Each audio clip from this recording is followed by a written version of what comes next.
दोस्तों, आप भी जीनियस बन सकते हो। आप भी एक बार पढ़कर उस बात को हमेशा के लिए याद रख सकते हो।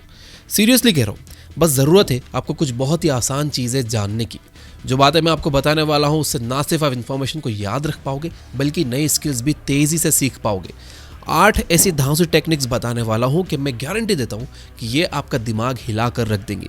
इस वीडियो में मैंने कई बार लॉन्ग टर्म और शॉर्ट टर्म मेमोरी का जिक्र किया है, तो पहले ये समझ लेते हैं कि काम कैसे करती है। जब भी हमें कोई इन्फॉर्मेशन दी जाती है तो वो सबसे पहले हमारे ब्रेन की शॉर्ट टर्म मेमोरी में जाती है और उसके बाद लॉन्ग टर्म मेमोरी में।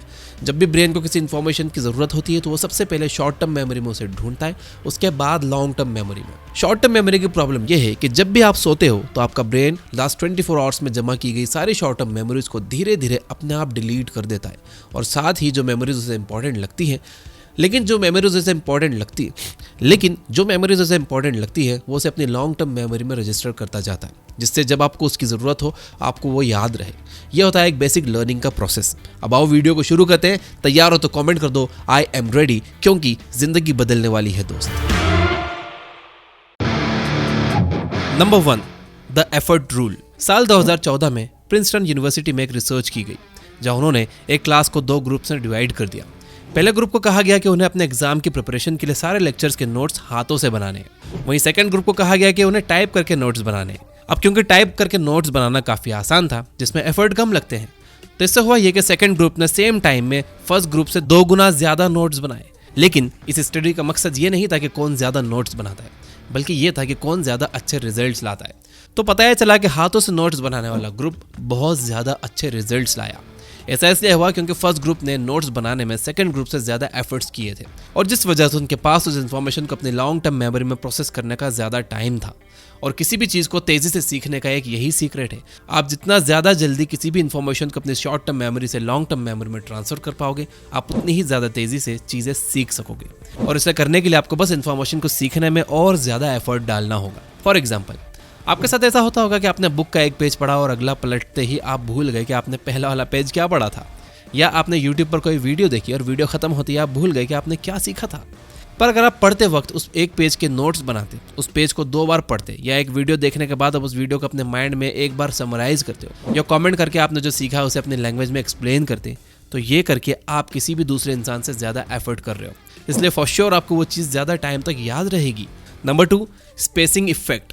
साइंस के अकॉर्डिंग जब हम कोई नई मेमोरी क्रिएट करते हैं तो वो टाइम के साथ हमारे ब्रेन से गायब होने लगती है। इसलिए आपने लास्ट ईयर इस दिन क्या किया था आपको बिल्कुल याद नहीं होगा, लेकिन आपने कल क्या किया था शायद आपको सब कुछ याद हो, क्योंकि दोनों मेमोरी क्रिएशन के टाइम में बहुत ज़्यादा गैप है। अब मेमोरी को अपने ब्रेन में स्टोर करना है और ज़रूरत के टाइम पर उस मेमोरी को याद करके काम में लाना है, दोनों अलग अलग चीज़ें हैं। ज़्यादातर लोगों में, मेनली स्टूडेंट्स में, ये देखा गया है कि वो मेमोरी को स्टोर करने में ज़्यादा फोकस करते हैं, ना कि उन्हें रिकॉल करने में। फॉर एग्जाम्पल, अगर किसी एवरेज स्टूडेंट को अपने टेस्ट का कुछ याद करना है तो वो कंटिन्यूसली अपने माइंड में रिप्ले करता जाएगा, बार बार पढ़ेगा, उसे लिखेगा। बट क्योंकि वो इस काम को एग्जाम से कुछ टाइम पहले कर रहा है, ये इन्फॉर्मेशन उसके माइंड में स्टोर हो रही है, बट एग्जाम के टाइम पर उसे ये याद आ जाएगा, इसकी कोई गारंटी नहीं। वहीं एक स्मार्ट स्टूडेंट बहुत टाइम पहले से ये चीज़ कर रहा होगा, बट टाइम टू टाइम वो अपने आप को चैलेंज करके खुद को टेस्ट करता रहेगा, जहां वो इस मेमोरी को याद करने की कोशिश करेगा। शुरू में हो सकता है कि वो भी फेल हो जाए, उसे भी याद ना आए, बट वो फिर से इस प्रोसेस को रिपीट करके बार बार खुद को टेस्ट करेगा। इससे उसका ब्रेन इस बात के लिए ट्रेन हो जाएगा कि इसे कब किस इन्फॉर्मेशन को याद करके उसे यूज करना है। जहां आप ना सिर्फ उस इन्फॉर्मेशन को अपने ब्रेन में डाल रहे हो, बल्कि एग्जाम के टाइम पर इस इन्फॉर्मेशन को यूज कैसे करना है इसकी भी प्रैक्टिस कर रहे हो। Number 3, connect what you learn.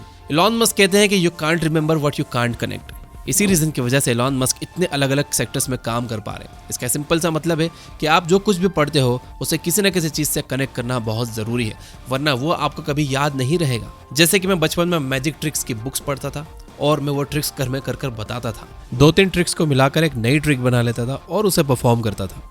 वो ट्रिक्स मुझे आज तक याद है। ऐसे ही जब एलन मस्क अपनी किसी कंपनी में कुछ नया करते हैं या किसी प्रॉब्लम को सॉल्व करते हैं, तो वो उस कॉन्सेप्ट को अपनी बाकी की कंपनी से कनेक्ट करके वहाँ भी एक सिमिलर प्रॉब्लम को सॉल्व कर पाते हैं।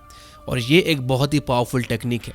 जब भी आप कुछ नया पढ़ रहे हो तो खुद से ये सवाल पूछो कि अब तक आपने जो भी कुछ पढ़ा है ये उससे कैसे कनेक्ट हो रहा है। फॉर एग्जाम्पल, आपको फिजिक्स की किसी प्रॉब्लम को सॉल्व करने में बहुत परेशानी हो रही है, तो वहां ये देखो कि आप मैथ्स कैसे यूज कर सकते हो, या फिजिक्स का कैसे पुराना चैप्टर जो आपने पहले पढ़ा हो वो इस प्रॉब्लम से कैसे कनेक्टेड है। ऐसा करने से आप अपने पुराने कॉन्सेप्ट्स को तो याद करते ही हो, और साथ ही इन कॉन्सेप्ट्स को नई इन्फॉर्मेशन के साथ लिंक करने से आप अपने माइंड में नॉलेज का एक जाल बिछा लेते हो, जहां सब कुछ आपस में किसी न किसी तरह कनेक्टेड है। इसीलिए आप कभी उसे भूल नहीं पाते, और बार बार नई इन्फॉर्मेशन के साथ यूज करते रहने से आपकी वह मेमोरी और ज्यादा स्ट्रांग होती जाती है। जैसे कि आपने नोटिस किया होगा, जब आप मैथ्स के फॉर्मूलाज को याद करने की कोशिश करते हो तो आपको आसानी से याद नहीं होती, लेकिन जब आप उन फॉर्मूलाज को बार बार अपनी मैथ्स की प्रॉब्लम्स में यूज करते रहते हो तो वो आपको अपने आप याद हो जाती, और आपको कभी भी उन्हें याद रखने के लिए अपने ब्रेन को फोर्स नहीं करना पड़ता। और मैंने भी कोडिंग ऐसे ही सीखी थी। जो भी मैं सीखता था ये बुक ऐप के बैक एंड पे मैं उसे ट्राई करता था, और इसी वजह से ये बुक ऐप की बहुत सारी कोडिंग मैंने की, और मैं सीखते गया,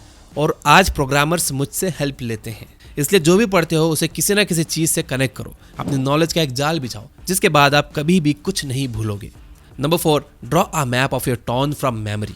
दोस्तों, आपको क्या लगता है, आपको अपने घर के आसपास के सारे रास्ते क्या याद हैं? आओ इसे टेस्ट कर लेते हैं।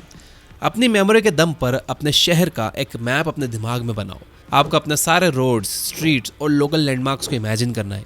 अपने घर के आसपास या उससे दूर तक रास्ते को इमेजिन करो, या आप पिछले हफ्ते किसी नई जगह घूमने गए हो, जहां तक पहुंचने के लिए आपने अपने फ़ोन में गूगल मैप्स का यूज़ किया था। अब उसी रास्ते को अपने माइंड में इमेजिन करो कि आप वहां कैसे पहुंचे थे, रास्ते में कितने टर्न्स आए थे, कौन कौन से लैंडमार्क्स थे जो आपने नोटिस किए। इस तरह से आप अपने शहर को जितना जानते हो उसका मैप आपके माइंड में क्रिएट होने लग जाएगा, और फिर इस मेमोरी मैप को अपने एरिया के रियल मैप से कंपेयर करो और देखो कि आप कितना सही थे और कितना गलत थे।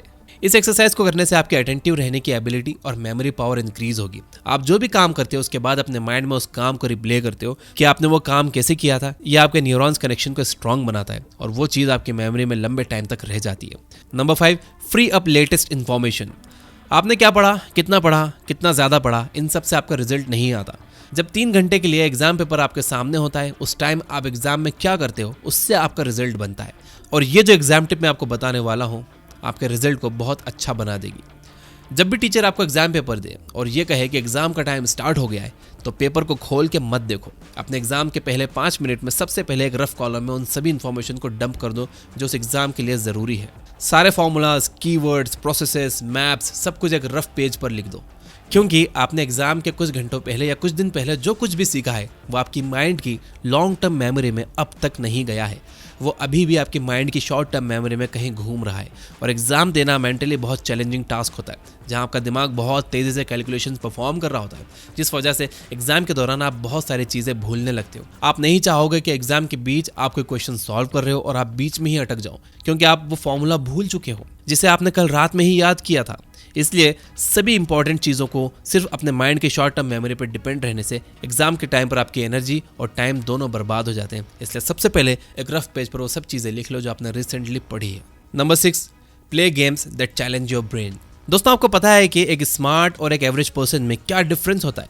एक स्मार्ट पर्सन बहुत ज़्यादा क्विक होता है, कुछ भी सीखने में, अपनी सीखी हुई नॉलेज को अप्लाई करने में वो बहुत तेज़ होता है।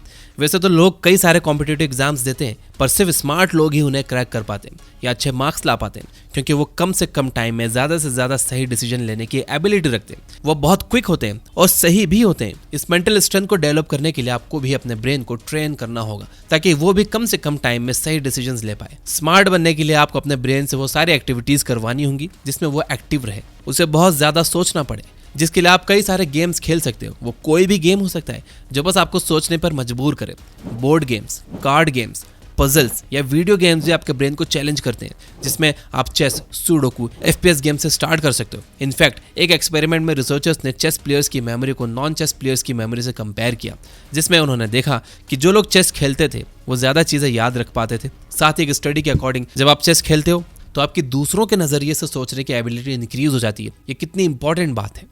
Number 7, sleep sufficient. दोस्तों, स्मार्ट लोग क्विक होने के साथ साथ बहुत ज़्यादा क्रिएटिव भी होते हैं। अब नई नई इन्फॉर्मेशन को सीखना, जल्दी से जल्दी चीज़ें समझना, उन्हें अप्लाई करने के साथ साथ किसी भी प्रॉब्लम को क्रिएटिवली सॉल्व करना भी एक कला है जो कि सिर्फ स्मार्ट लोगों में ही होती है। और क्या आप जानते हो कि आप अपनी क्रिएटिविटी को कैसे बढ़ा सकते हो? ज़्यादा सोकर। जी हाँ, आपको बस सोना है, बहुत ज़्यादा नहीं, लेकिन जितनी आपको बॉडी की ज़रूरत हो उससे थोड़ा सा ज़्यादा सोना है। ये हम नहीं कह रहे बल्कि साइंस कह रही है। यूनिवर्सिटी ऑफ कैलिफोर्निया के एक स्टडी के अकॉर्डिंग जो रैम स्लीप में एंटर कर पाते हैं, जिसे हम गहरी नींद बोलते हैं, वो लोग ज़्यादा क्रिएटिव होते हैं। ऐसा इसलिए है क्योंकि जब हम सो रहे होते हैं तो हमारा ब्रेन सारी इन्फॉर्मेशन को प्रोसेस कर रहा होता है, कई सारे इन्फॉर्मेशन को डिलीट करता है, कुछ को लॉन्ग टर्म मेमोरी में डालता है और बहुत सारी चीज़ों का सेंस बना रहा होता है। और अगर आप अपने ब्रेन को इस काम को सही से करने नहीं दोगे तो आप स्मार्टली बिहेव कैसे करोगे? इसलिए अपने माइंड को और बॉडी को सही से रेस्ट दो और आप पहले से ज़्यादा शार्प और स्मार्ट हो जाओगे। सोते हुए सपने देखते हुए बहुत सारी चीज़ें इन्वेंट हुई हैं, इस पर भी मैंने एक वीडियो बनाया है, आई बटन और डिस्क्रिप्शन में मैंने लिंक दिया, आप ज़रूर देखना। Number 8, do math in your head. मेरी एक आदत है बचपन से, जब भी मैं रास्ते में जा रहा होता हूँ और रास्ते में मुझे जितनी भी गाड़ियाँ दिखती हैं, मैं उन गाड़ियों के नंबर प्लेट में मेंशन 4 डिजिट्स को 2 सेपरेट नंबर्स में डिवाइड करके उन्हें प्लस कर देता हूँ या कभी माइनस कर देता हूँ। फॉर एग्जाम्पल, एक कार के नंबर प्लेट के लास्ट 4 डिजिट्स है 4623, तो मैं अपने माइंड में 46 और 23 को ऐड कर दूंगा जो होगा 69। इसी तरह से रास्ते में मुझे जितनी भी कार्स दिखती जाती है मैं उन सभी के नंबर्स ऐड करता रहता हूँ।